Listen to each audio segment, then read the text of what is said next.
this in St. Louis for. Me too. I know all your guys are attendance too, so don't worry about that. The difference is I hold everything in. Oh, they were fixing Pothole potholes. repair. I mean, you know, a good SID would actually plan appropriately for, and have an idea of, speaking of what's going on here. Big accident. For like, I think a cement truck tipped over. What? I think a cement truck tipped over. We've all been very excited about this, Brad. So what would it be like to have a good SID? I really don't know.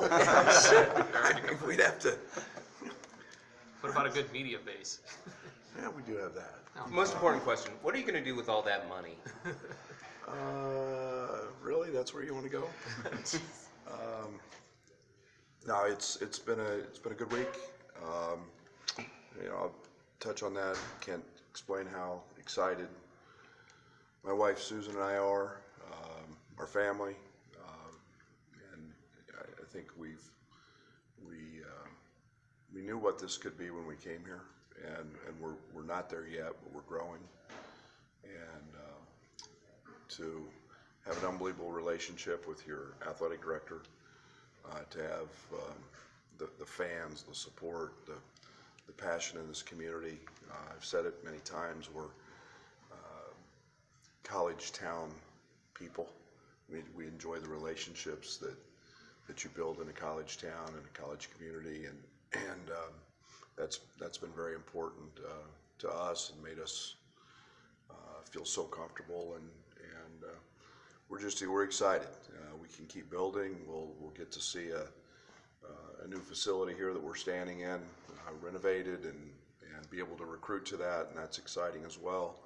But there's been a lot of work. There's been speed bumps along the way. There's no question. But you know, I feel great about the guys in the locker room. I feel unbelievable with our staff. You know, I say it all the time. Every head coach is just as good as the people he surrounds himself with, and I'm very blessed in that area. So enough about that, and then we'll obviously a hard-fought game against Indiana. Indiana played great. Man, they were terrific. I thought it was as high a level game as we've been a part of all year, in terms of both teams making great plays, both teams competing at a high level. You know, in a one or two possession game, the little things are diving on the floor for loose balls, even in the first half. Trent's calling the timeout, having the savvy to do that. All those things played out and played great. Kofi was tremendous in the second half after really being subpar of the first. But a great team win, and now it's on to Ohio State, who's probably shooting the ball as well as any team in the country, not just the Big Ten. They're doing it from 5 spots. Chris has done an unbelievable job this year of really transforming that team a little bit. They've gone from a heavy post-up team to a team that's you know, taking close to 33s a game. So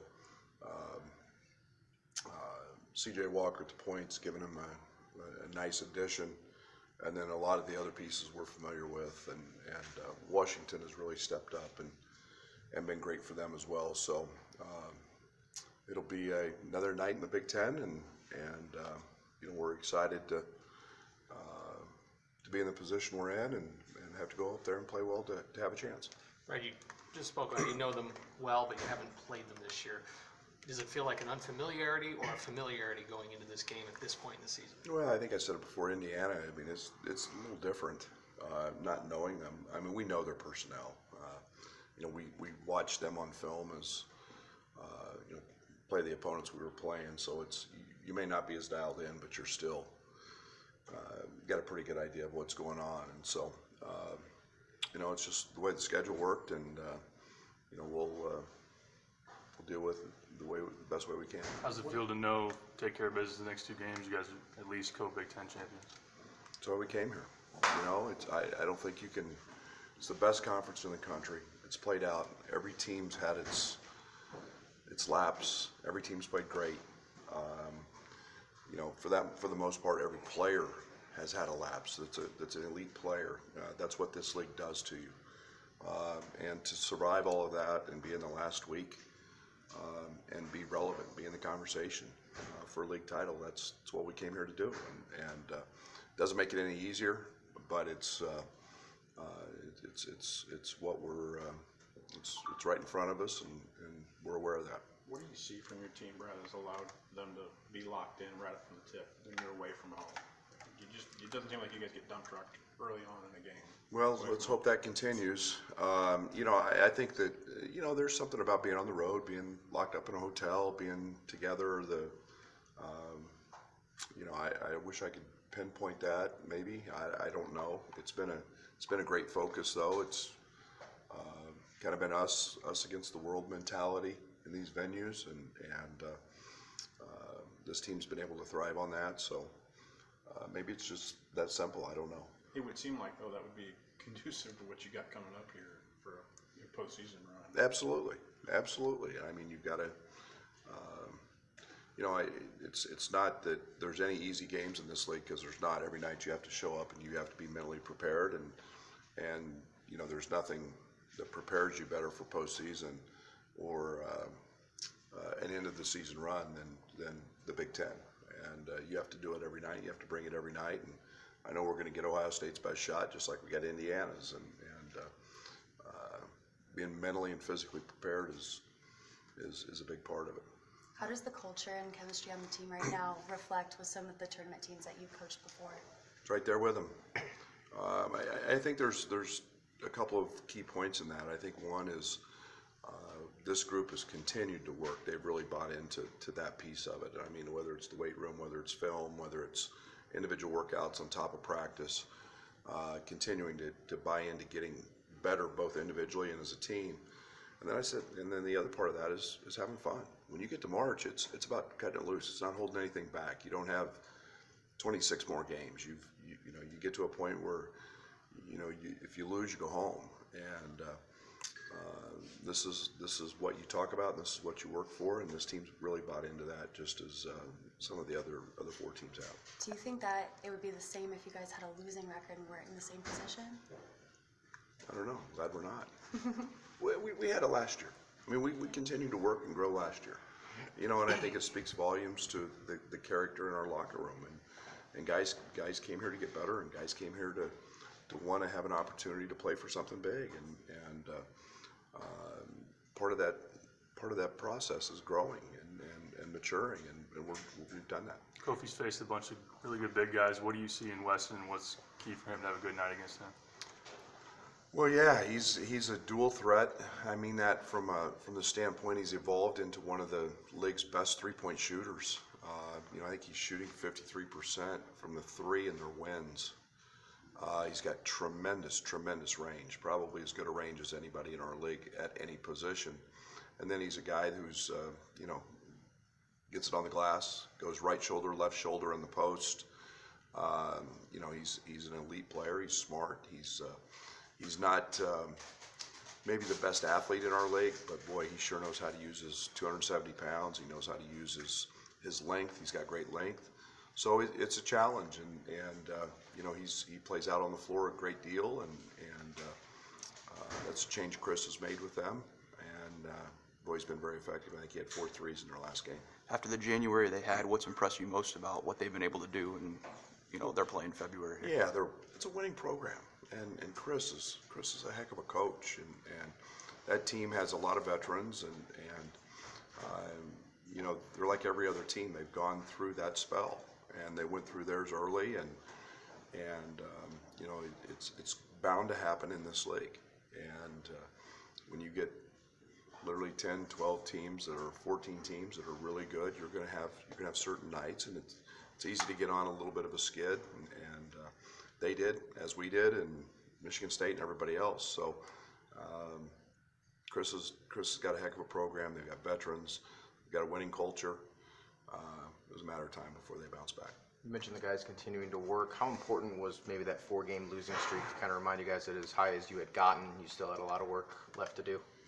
Yeah, I don't think we made too much about the 7-game winning streak. I don't think we made too much about the 4-game losing streak. I think we just try to stay at an even keel and know that it is about work. It's about the fundamental things. It's about doing the simple things every day. And you're never as good as people tell you are, and you're never as bad as people tell you are. And it's just about finding that level that you can perform at it and be consistent, and you have to do that for 12, 14 weeks in this league, and that's a challenge at sometimes. So we kept an even keel, we kept fighting, and we fought through some injuries, and Georgie not playing great, and now we're back on the right side of that. Io said he feels like you guys came out of that streak better as a team than you went into it. Do you agree with that, and maybe what's better about that? Well, we're better now that he's on the court. That was part of it, and at least the Rutgers game. But I think that he's got a great feel for our locker room, and he's got a great feel for our team. I think we made a change in the lineup that has been beneficial, and that's probably helped us from the offensive side of things a little bit, and yet it's what you have to do to figure out how to win, and we made those changes. On Sunday, you talked a lot about Andres' winning pedigree. Io has one as well. How much can they lean on that? Maybe they haven't been in this situation in college basketball. Oh, they're leaning on a lot. There's something about it, and I don't know how to describe it, but they have it, and you don't run from it. And winners win. They know how hard you have to work. They know how passionate you have to be. They know how committed you have to be. They have that, and there's no doubt that can carry over and permeate throughout a locker room. Brad, I think Iowa scored in double digits in 18 of the last 19 games he's played in. What does that scoring consistency say about him? Yeah, it's a really good player. Knowing that you're the top guy on the scouting report for every opponent, and they're trying to figure out how to take you away and take your strengths away. And I think it shows the tremendous improvement in his game. Right-handed, left-handed, pull-up jump shots, threes, finishing at the rim. There's not a weakness that he has. He's been able to exploit a lot of things and a lot of different coverages, and that's a tribute to him and his hard work. You mentioned Georgia. Just where do you feel like he is in a better place now? Why do you feel like he's in a better place? Yeah, we got old Georgie back, and I think it was the other night was great. I think defensively, it stemmed more from that than maybe the baskets he scored. Just doing the job he did on Trace, and you watch that game, and that was a dominant performance defensively by Georgie in the second half, and just not allowing him to touch. He got a couple of rebounds that he had not been getting. All those things are confidence builders, and then he got a couple easy baskets, and we've got old Georgie back. You had to pause a little bit on Sunday and talking about him. You said you were going to get emotional from a coach's perspective to see him kind of go through the process to get his old self back. What was that like for you? Well, I think you hate to see young people struggle, and whatever the reasons, and there were a lot of conversations, there were a lot of work, and to his credit, I'm proud of him. I mean, we all go through it in life. We all have a down moment or a down cycle, and it happens in basketball more frequently than most people know, and the game escapes you for whatever reason, and yet his ability to become an unbelievable teammate never wavered, and that's what this thing's built on is guys like that. So I couldn't be prouder of him, and now he's fought his way back through it, and those are all positives. So last year in Columbus, road win, Io hits a clutch shot. How important of a building block was that, where both of those things have been amplified quite a bit this season? Well, we hadn't won on the road very much to that point. So I think it was vital that at some point we had to break break that streak, and it was kind of a hard fought, grinded out, gritty game that came down to Io doing what he does, and that was hit a big shot, hit a big three, in a night that he really wasn't great. Georgie was off the chart in that game, but it was a starting point. It was something that we could build on, and we know that we could beat a really good team on the road. So you guys put an exclamation point on not only extending your contract, but your assistants. And I know there was one press conference where you mentioned, I think it was the night Io was injured, that not that it mattered to any of us, but Zach Griffith was also hurt. How important is extending the staff and all those smaller players on the team too, and just really making sure they're taken care of? Well, I say this, and I mean, head coaches get too much credit and we get too much blame as well. And I mean that from the standpoint that you have to work with people. We spend a tremendous amount of time together that you enjoy being around all the time. And you have to be around people that you trust. You have to have loyalty built into that. We've developed an unbelievable chemistry all throughout our staff, and that cohesiveness is really important to me. It's important to the success of a program. Those guys are all going to become head coaches, and I don't want them to be any place but the University of Illinois until that opportunity comes for them.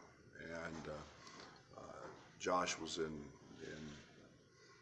he was phenomenal. I mean, he believes the same thing, and this is a special place, and to be able to keep those guys and keep the momentum we have was a big piece of this contract extension for everybody. Brad, you mentioned your relationship with Josh and how strong it is. It just sort of goes into that, and what does it mean to have, the level of trust that you and him have? Well, it's everything. Coaches win games, administrators win championships, and I believe that. And there's a lot of really good coaches that don't get an opportunity to win, and there's a reason that Josh and I's relationship goes beyond the professional side. It's very personal. I mean, we go to lunch every week, and we may never talk about anything that has to do with our program or his job or anything else. It may be the kids, the dog, the vacation, or whatever, and that's really, really important to me. People are really important to me, and personal relationships are really important to me, and his friendship means a great deal to me. So I'm like you said, you feel comfortable, and you don't mess with happy, and I'm really happy. Coach, you got one more game after Thursday against Iowa. Can you talk about a little bit? I know you guys don't want to look ahead, but can you talk a little bit about that series? What Iowa, Illinois kind of means to you now after 3 years? Can we talk about that later? I haven't. I'll be honest, Bob. I haven't thought about it at all. I compartmentalize things pretty well. I know it's senior night. I know that because my wife mentioned it the other night, and Tyler's going through it. And how about the series? Feelings between the two schools, obviously. Yeah, I mean it's two coaches that are competitive, two programs that are competitive, and it's been that way for a long, long time, long before I got here. And right. I don't separate that much from any other. Personally, I don't separate much from any other conference opponent. Okay. Brad Dre's kind of in the last stretch of his collegiate career right now. It seems like he's playing at a pretty high level. As someone who's played ball a lot yourself, what does it feel like to be in those final games as a senior? I was never near as good as him, but I think sometimes you put. I think everybody's a little different. I think you always want to finish it the right way, and sometimes you start to remember how fast it goes and how quick it goes. But again, I think it's more just about doing what you can do in that moment, not looking too far back, not trying to think ahead, but live in that moment, because it's college career does go quick, and you know, he's going to have a lot of fun when he gets done playing, and he can remember back to what his experiences were, because the young man won a lot of games and had a lot of success and impacted a lot of people's lives in a lot of different locker rooms. So his will all be positive. Brad, obviously you mentioned that take care of business and at least get a coach share of the Big Ten championship. What would a conference championship mean to this program having A lot.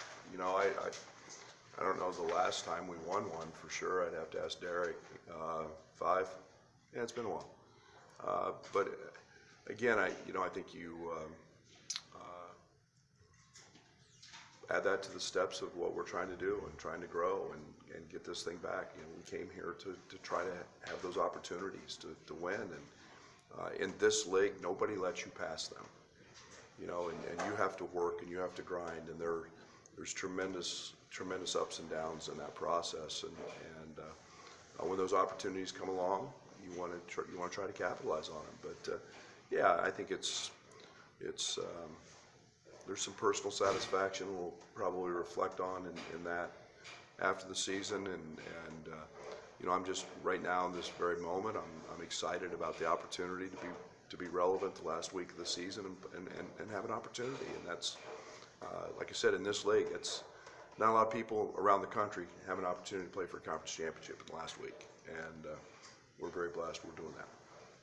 Thanks, Coach. Thank you. Congrats. Thank you. Thank you, guys.